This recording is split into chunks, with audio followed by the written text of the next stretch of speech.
እስራኤል በመርዛማ ቦምብ ተደበደበች። ኢራን በቀሏን አጠናክራለች። ኢራን ደም መላሽ ሆናለች። ለባርነት እጅ አንሰጥም ያሉት ኢራኖች በቀላቸውን አጠናክረዋል። እስካሁን ያልታየውን መሳሪያ አወጣዋለሁ ስትል የዛተችው ተሂራን እንደዛተችው አድርገዋለች። እስራኤል በክላስተር መርዛማ ቦምብ ተደብድባለች።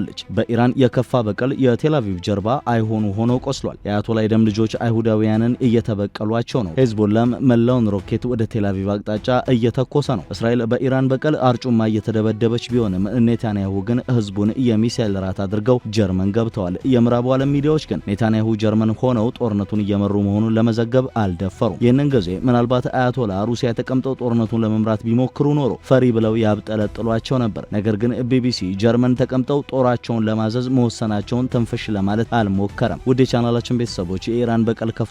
እስራኤልም የመልስ ምት እየሰጠች ነው። ቴል አቪቭ ያሏትንና የቀሯትን የሚሳኤል መከላከያ ቆቦችን አሰማርታለች። ነገር ግን እነዚህ ጸረ ሚሳኤሎች በኢራን ክሩዝ ሚሳኤሎች ፊት እንደ ቄጤማ ሲሆኑ እያየን ነው። ለሶስተኛ ቀን የቀጠለው የኢራን እስራኤል ጦርነትን በዝርዝር እንዳስሳለን። ኢራን በእስራኤል ላይ ስለፈጸመችው የመርዛማ ቦምብ ጥቃትም እናነሳለን። ቪዲዮውን ላይክና ሼር በማድረግ አብራችሁን ቆዩ።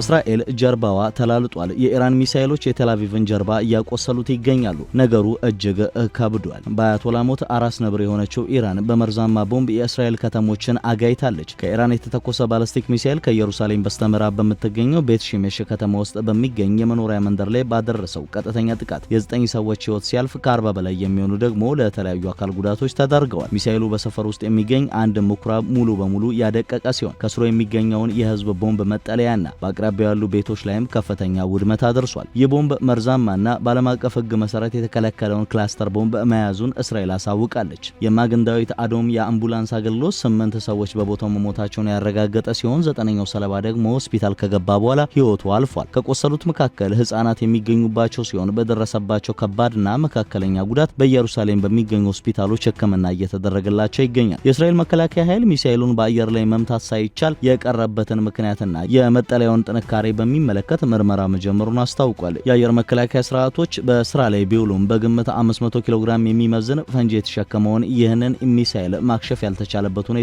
በአየር ኃይሉ እየተጠና ነው። የኢየሩሳሌም ዲስትሪክት ፖሊስ አዛዥ አብሻሎም ፔሌድ እንደገለጹት አብዛኞቹ ሟቾች ጥቃቱ በደረሰበት ወቅት በህዝብ መጠለያ ውስጥ የነበሩ ሳይሆኑ አይቀሩም። ይህ ጥቃት እስራኤል ከኢራን ጋር እያደረገች ባለችው ወቅታዊ ግጭት ውስጥ በአንድ ጊዜ ከፍተኛ ቁጥር ያለው ሰው ያለቀበት አጋጣሚ መሆኑ ተመዝግቧል። ከኢራን የጡት ልጆች መሃል አንዱ የሆነው ሄዝቦላ የበቀል ጥቃቱን እስራኤል ላይ አሳርፏል። ሄዝቦላ ባወጣው መግለጫ ጥቃቱን የፈጸመው በኢራን ጠቅላይ መሪ አያቶላ አሊ ኻሜኒ ላይ የተፈጸመውን ግድያ ያጸፋ ምላሽ ለመስጠት እንደሆነ አስታውቋል። እርምጃውንም ህጋዊ ራስን የመከላከል እርምጃ ሲል ገልጾታል። ሄዝቦላ ትክክለኛ ኢላማቸውን የሚመቱ ሮኬቶችንና በብዛት ተጉዘው ጥቃት የሚያደርሱ ድሮኖችን በሰሜናዊ እስራኤል በሚገኝ የሚሳኤል መከላከያ ስፍራ ላይ ማስወንጨፉን ገልጿል። ለሄዝቦላ ጥቃት ምላሽ መስጠት መጀመሩን ያረጋገጠው የእስራኤል ጦርም ጥቃቱ ሄዝቦላ በዘመቻው ለመሳተፍ ያሳለፈው ውሳኔ ላይ የሚፈጸም እንደሆነ አስታውቋል። ሄዝቦላ ለእስራኤል መንግስት ስጋት እንዲጋርጥና በሰሜን እስራኤል በሚገኙ ንጹሃን ላይ ጉዳት እንዲያደርስ እንደማይፈቅዱም ጠቅሰዋል። የእስራኤል ጦር ሊባኖስ ውስጥ ባሉ ከ50 በላይ መንደሮች ውስጥ የሚገኙ ነዋሪዎች አካባቢያቸውን ለቀው እንዲወጡ ትዕዛዝ ሰጥቷል። ይህንም ተከትሎ አገሪቱ ዜጎች መኖሪያቸውን ለቀው እየወጡ ነው። ቤይሩትና ሲዶን ከተሞች ውስጥ የሚገኙ ነዋሪዎች ለቀው በሚወጡበት ወቅት ከፍተኛ የትራፊክ መጨናነቅ መከሰቱን የሚያሳዩ ምስሎችም ወጥተዋል። ጦርነቱ በእንዲህ መልኩ እየተስፋፋና እየተባባሰ ነው። ኢራን የበቀል ጥቃት እየሰነዘረች ቢሆንም በበላይ መሪዋ አያቶላ ግድያ ግን የመንግስት መፋረስ ስጋት ውስጥ ገብታለች። የኢራን መንግስት ህልውናው አደጋ ውስጥ መውደቁን ተንታኞች ይናገራሉ። አሜሪካና እስራኤል የከፈቱት የተቀናጀው ወታደራዊ ጥቃት የኢራንን መንግስት የመለወጥ ዓላማ ያነገበ ነው። በዩሮፒያን ካውንስል ኦን ፎሬን ሪሌሽን ከፍተኛ ተመራማሪ የሆኑት አሊ ገርናማያ እንደሚሉት ፕሬዚዳንት ዶናልድ ትራምፕ አሁን ላይ ለምን ጥቃት ሰነዘሩ ከሚለው ጥያቄ ጀርባ ፖለቲካዊ ምክንያት ማስቀመጥ ይቻላል። የትራምፕ ግብ የኢራንን መንግስት መለወጥ መሆኑ ግልጽ ነው። ለኢራን መንግስት እጅ መስጠት አይፈልጉም ይላሉ። ትራምፕ በትሩዝ ሶሻል ማህበራዊ ሚዲያ ገጻቸው ባስተላለፉት መልእክት የኢራን ወታደሮች እጃቸውን ካልሰጡ ሞት ይጠብቃቸዋል ብለዋል። ኢራናውያን መንግስታችሁን ለመቀየር በዚህ ትውልድ አንዴ ብቻ የሚመጣ ድል አላችሁ ሲሉም አክለዋል። ተመራማሪዋ ኤሊ እንደሚናገሩት አሜሪካ በኢራን ላይ ወታደራዊ እርምጃ መውሰዷ ለቀጠናው ቀውስ በር የከፈተ ነው። ኢራን አጸፋዊ ምላሽ መስጠቷም የሚቀር አይደለም። ሮያል ዩናይትድ ሰርቪስ ኢንስቲትዩት በተባለው የዩናይትድ ኪንግደም ቲንክ ታንክ ተመራማሪ የሆኑት ኤች ሃይ ሄይለር ጥቃቱ የተፈጸመው ኢራን ጥቃት እንዳታደርስ አስቀድሞ ለመከላከል ለመከላከል አይደለም ይላሉ። ድርድሩ የተካሄደ ሳለ ነው ጥቃቱ የተፈጸመው። የቀጠናው አሸማጋዮች ትኩረት ድርድሩ ላይ እንዲሆን ከተደረገ በኋላ ጥቃቱ ደርሷል በማለትም እያስረዳሉ። ከአደራዳሪዎቹ አንዱ የሆኑት የኦማን የውጭ ጉዳይ ሚኒስተርና የኢራን የአሜሪካ ንግግር ላይ ጉልህ መሻሻል መታየቱን በገለጹ በሰዓታት ውስጥ ነው ጥቃቱ የተፈጸመው። የኦማን የውጭ ጉዳይ ሚኒስተር የሰላም ስምምነት ላይ ለመድረስ ተቃርበናል፣ እዚያ ነጥብ ላይ ለመድረስ ለዲፕሎማሲ እድል መስጠት አለብን ሲሉ ለሲቢኤስ ተናግረዋል። ጥቃቱ ከተፈጸመ በኋላ ሚኒስትሩ በጣም ደንግጫለሁ ሲሉ በኤክስ ገጻቸው ላይ ጽፈዋል። ጥሩ እየሄደ የነበረው ድርድር ከስሟል። በዚህ ጥቃት አሜሪካም ዓለምም አይጠቀምም። በጥቃቱ ለሚጎዱ ንጹሃን እጸልያለሁ። አሜሪካ ከዚህ በላይ በጥቃቱ መቀጠል የለባትም። ጦርነቱ የአሜሪካ አይደለም በማለትም ተናግረዋል። በኢራን ላይ የተሰነዘረውን ጥቃት የአገሪቱ መሪዎች የህልውና አደጋ ውስጥ እንዲወድቁ ያደረገ ነው። ተመራማሪዋ ኤሊ እንደሚናገሩት የኢራን እስላማዊ አብዮታዊ ዘብ የደህንነት አደጋ ተደቅኖበታል። የሚያራምደው እሳቤ ቀጣይነትም አጠያያቂ ሆኗል። የኢራን የውጭ ጉዳይ ሚኒስትር አባስ አርጋቺ የአገሪቱን ሉዓላዊነት ለማስጠበቅ ባለው ወታደራዊ አቅም ራሳቸውን እንደሚከላከሉ ገልጸዋል። teህራን ራሷን ለመከላከል የምታደርገው ጥረት ከፍተኛ የኃይል እርምጃ እንድትወስድ የሚያነሳሳ መሆኑን ነው ኤሊ የሚያስረዱት። ሌላኛው ተንታኝ ሃይለር በበኩላቸው ኢራን እርምጃ የወሰደችበትን ፍጥነት የተጋረጠባትን አደጋ ትልቅነት ያሳያል ይላሉ። ኢራን በአፋጣኝ የተቀናጀ እርምጃ በመውሰዷ ራሷን በመከላከል ላይ ትገኛለች። በአፋጣኝ እርምጃ መውሰድ ሁለት ጥቅም እንዳለው ባለሙያው ያስረዳሉ። አንደኛው ጦርነቱን ቀጠናዊ በማድረግ የአሜሪካንን ወታደራዊ ሰፈሮች መጉዳት ነው። ሁለተኛው ደግሞ አሜሪካና እስራኤል ላይ ጉዳት በማድረስ ጥቃት ከመፈጸም እንዲቆጠቡ ጫና ማሳደር ነው። ይህም የኢራን መንግስት እንዳይወድቅ ሊያግዝ ይችላል ይላሉ።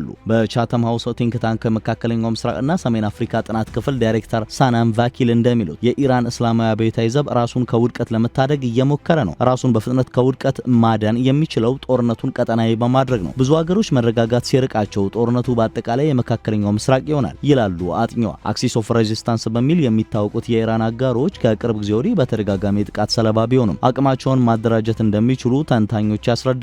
በእስራኤል ኢንስቲትዩት ፎር ናሽናል ሴኩሪቲ ስተዲስ የሚሰሩት የኢራን ተመራማሪ ዳን ሲትኖቪዝ እንደሚሉት በኢራን ላይ የሚደርሰው ጥቃት በተራዘመ ቁጥር በቀጠናው ያሉ ታጣቂዎችም እርምጃ መውሰዳቸውን ይቀጥላሉ።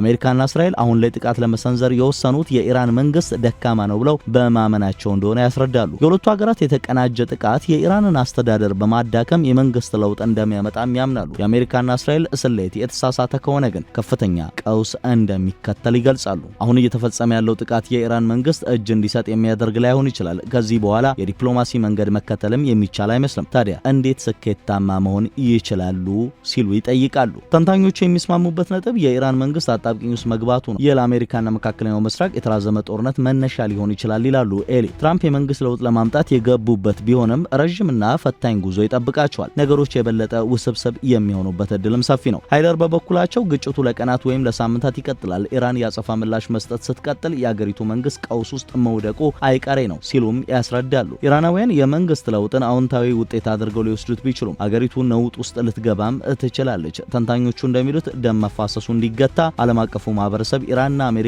ወደ ዲፕሎማሲ እንዲመለሱ ጫና ማሳደሩን መቀጠል አለበት ይላሉ።